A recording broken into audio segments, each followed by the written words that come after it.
आप सुन रहे हैं अमर उजाला आवाज। मुंशी प्रेमचंद की कहानियां वासना की कड़ियां भाग 1। बहादुर भाग्यशाली कासिम मुल्तान की लड़ाई जीतकर घमंड के नशे में चूर था। शाम हो गई थी।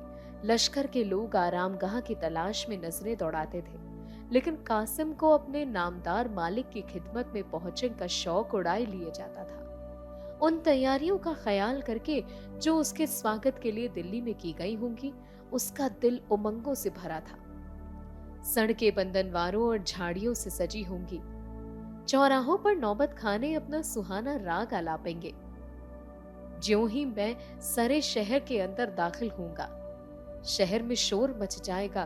तोपें अगवानी के लिए जोर शोर से अपनी आवाजें बुलंद करेंगी। हवेलियों के झरोखों पर शहर की चांद जैसी सुंदर स्त्रियां आंखें गड़ाकर मुझे देखेंगी और मुझ पर फूलों की बारिश होगी। जड़ाऊ हौदों पर दरबार के लोग मेरी अगवानी को जाएंगे।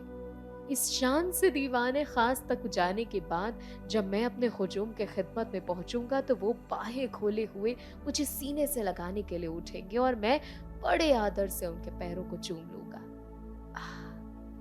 वो शुभ घड़ी कब आएगी? कासिम मतवाला हो गया। उसने अपने जांव की बेसुधी में घोड़े को एड़ लगाई। कासिम लश्कर के पीछे था। घोड़ा एड़ लगाते ही आगे बढ़ा। कैदियों का झुंड पीछे छूट गया। घायल सिपाहियों की टोलियां पीछे छूटी। सवारों का दस्ता पीछे रहा। सवारों के आगे मुल्तान के राजा की बेगमों में उन्हें और शहजादियों की पंसे और सुखपाल थे। इन सवारियों के आगे पीछे हथियार बंद ख्वार सराओं की एक बड़ी जमात थी।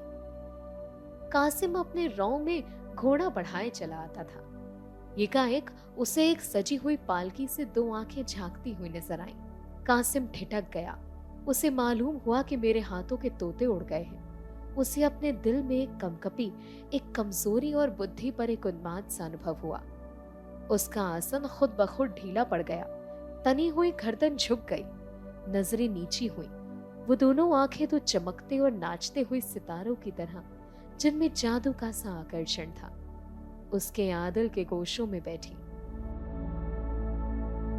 वो जिधर ताकता था वही दोनों उमंग की रोशनी से चमकती हुई तारों जैसी वो नजरें उसे नजर आती। उसे बर्छी नहीं लगी, कटार नहीं लगी, किसी ने उस पर जादू नहीं किया, मंत्र नहीं किया। नहीं, उसे अपने दिल में इस वक्त एक मजेदार बेसुधी दर्द की एक लज्जत, मीठी मीठी सी एक कैफियत और एक सुहानी चुभन से भरी हुई रोने की सी हालत महसूस हो रही थी। उसका रोने को जी चाहता था। किसी दर्द की पुकार सुनकर शायद वो रो पड़ता, बेताब हो जाता। उसका दर्द का एहसास जाग उठता था, जो इश्क की पहली मंजिल है। क्षण भर बाद उसे हुक्म दिया गया, आज हमारा यही कयाम होगा। आधी रात गुजर चुकी थी। लश्कर के आदमी मीठी नींद सो रहे थे। चारों तरफ मशालें जलती थी और तिलासे के जवान जगह जगह बैठे जम्हाइयां लेते थे। लेकिन कासिम की आंखों में नींद नहीं थी। वो अपने लंबे चौड़े पुरलुफ्त खेमे में बैठा हुआ सोच रहा था, क्या इस जवान औरत को एक नजर देख लेना कोई बड़ा गुनाह है? माना कि वो मुल्तान के राजा की शहजादी है और मेरे बादशाह अपने हरम को उससे रोशन करना चाहते हैं, लेकिन मेरी आरजू तो सिर्फ इतनी है कि उसे एक निगाह देख लूं, और वो भी इस तरह कि किसी को खबर ना हो, बस। और मान लो इस गुनाह भी हो, तो मैं इस वक्त वो गुनाह करना चाहता हूँ। अभी हजारों बेगुनाहों को इन्हीं हाथों से कत्ल कराया हूँ। क्या खुदा के दरबार में गुनाहों की मुआफी की सिर्फ इसीलिए हो जाएगी कि बादशाह के हुक्म से किए गए? कुछ भी हो, किसी नाज़नीन को एक नजर देख लेना किसी की जान लेने से बड़ा गुनाह नहीं है। कम से कम मैं ऐसा नहीं समझता। कासिम दीनदार नौजवान था। वो देर तक इस काम के नैतिक पहलू पर गौर करता रहा। मुल्तान को फतेह करने वाला हीरो दूसरी बाधाओं को क्यों ख्याल में लाता?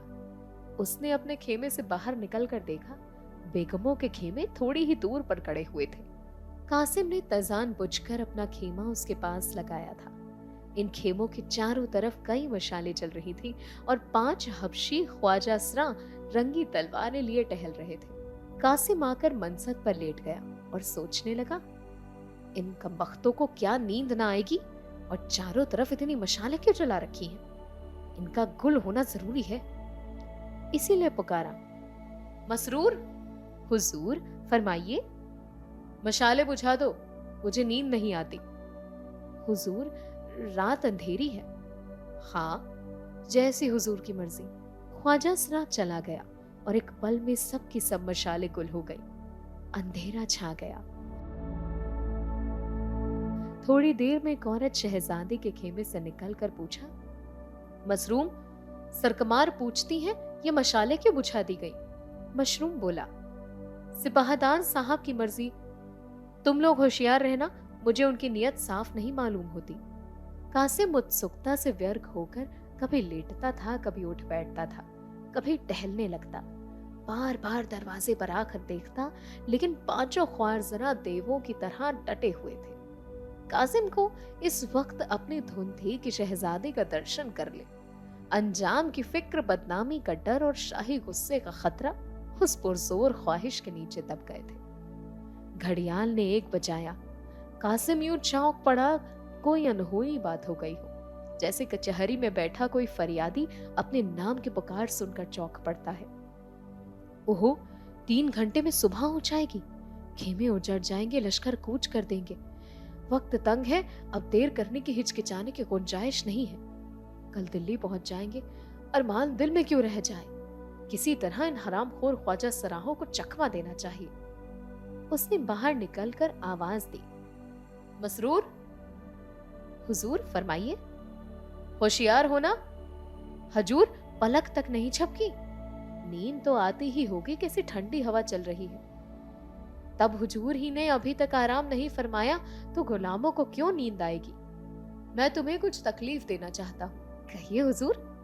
तुम्हारे साथ 5 आदमी हैं, उन्हें लेकर जरा एक बार लश्कर का चक्कर लगा आया हूं। देखो लोग क्या कर रहे हैं। अक्सर सिपाही रात को जुआ खेलते हैं, बाज आसपास के इलाकों में जाकर खरमस्ती किया करते हैं। जरा होशियारी से काम करना। मसरूर बोला, मगर हुजूर, यहाँ मैदान खाली हो जाएगा। कासिम बोला, मैं तुम्हारे आने तक खबरदार रहूंगा। मसरूर बोला, जो मर्जी हुजूर। कासिम बोला, मैंने तुम्हें मोतबर समझकर ये खिदमत सुपुर्द की है, इसका मुआवजा इंशाअल्लाह तुम्हें साकर से अता होगा। मसरूर ने दबे जबान में कहा, बंदा आपकी ये चालें सब समझता है, इंशाअल्लाह सरकार से आपको भी इसका इनाम मिलेगा। और तब जोर से बोला, आपकी बड़ी मेहरबानी हुजूर। एक लम्हे में 5 ख्वाजा सरा लश्कर की तरफ चले। कासिम ने उन्हें जाते देखा, मैदान साफ हो गया। अब वो बेधड़क खेमे में जा सकता था, लेकिन अब कासिम को मालूम हुआ कि अंदर जाना इतना आसान नहीं जितना वो समझ रहा था। गुनाह का पहलू उसकी नजर से ओझल हो गया था। अब सिर्फ जाहिरी मुश्किलों पर निगाह थी। आज के लिए कहानी में इतना ही। मिलेंगे आपसे कहानी के अगले भाग में। तब तक के लिए मुझे दीजिए इजाजत। सुनते रहिए अमर उजाला आवाज।